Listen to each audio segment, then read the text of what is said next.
Welcome everybody to my class, Your First Million Words.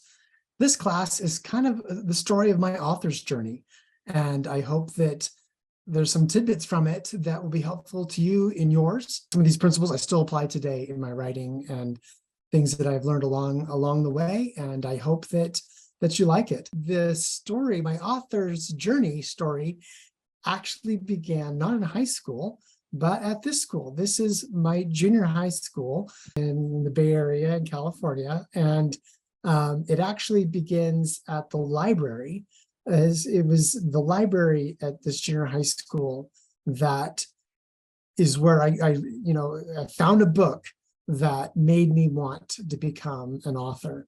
In fact, there's my 8th grade student body card. That is me. And that is the book, The Elfstones of Shannara, by Terry Brooks, the long-awaited sequel. No kidding. We had to, think of how long we had to wait back in the day between books sometimes. And I remember grabbing this book. In fact, this is the second book, but I never even knew there was a first book. I just pulled it off the shelf. I looked at it, looked kind of interesting to me. I kind of liked the perspective of it. So I said, let me just give this a try. Well, it was reading this book. I mean, this is what hooked me into fantasy, to be honest. I mean, I'd grown up with a little bit of Was a Prydain by Lloyd Alexander. I really like that. Kind of, 6th grade, ish.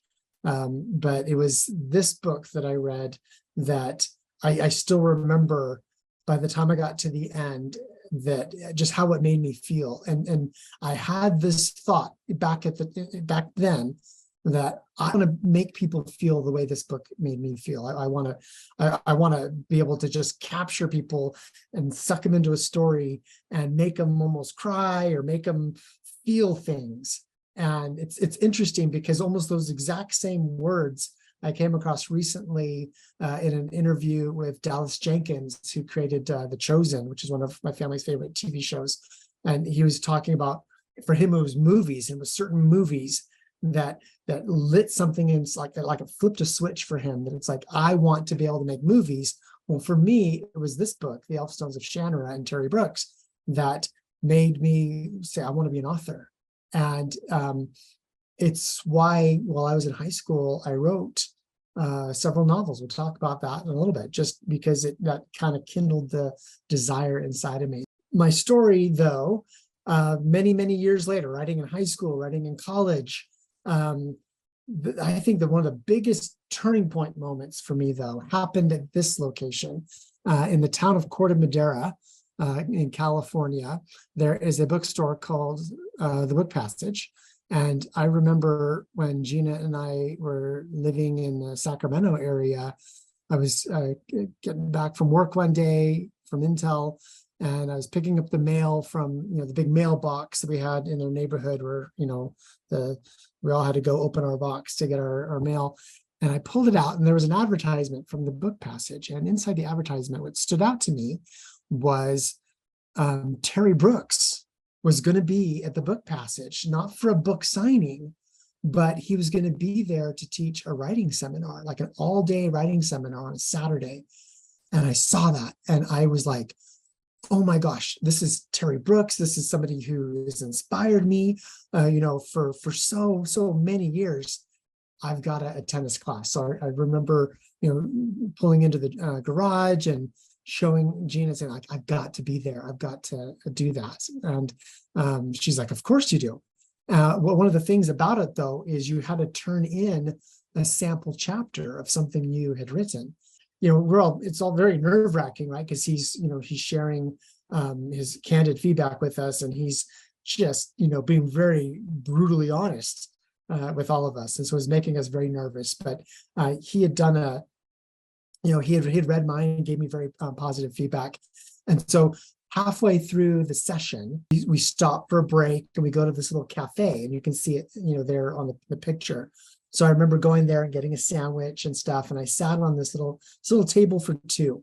And as I looked up, I saw, Terry was at the cash register buying his sandwich. And after he did that, I was like, okay, please sit by me. Please sit by me. And I was just, sending out these positive vibes, right? And, Terry has his little lunch tray, And guess what? He came up and he sat down with me and we got to spend lunch together. And my gosh, it was so cool to be able to have lunch with my hero, right? This the person that had inspired so much. And we talked and I remember him saying, he's like, Jeff, you're the best author in this class. I really think you've got what it takes to be able to get published. Oh, that's what I needed to hear. It was so helpful and so motivating to me. But out of everything that Terry taught me that day, that's not the thing that stood out to me the most. There's other advice that he gave that has stayed with me ever since. And it's advice that I want to share with you. One of the things that he taught me that's very important is he said, after you've written your first 1,000,000 words, then you're ready to start being a writer. And I'm like, wait, 1,000,000, you have to write 1,000,000 words first. And it kind of like, boom, it hit me. And I'm like, wow, it's like, well, how many have I written?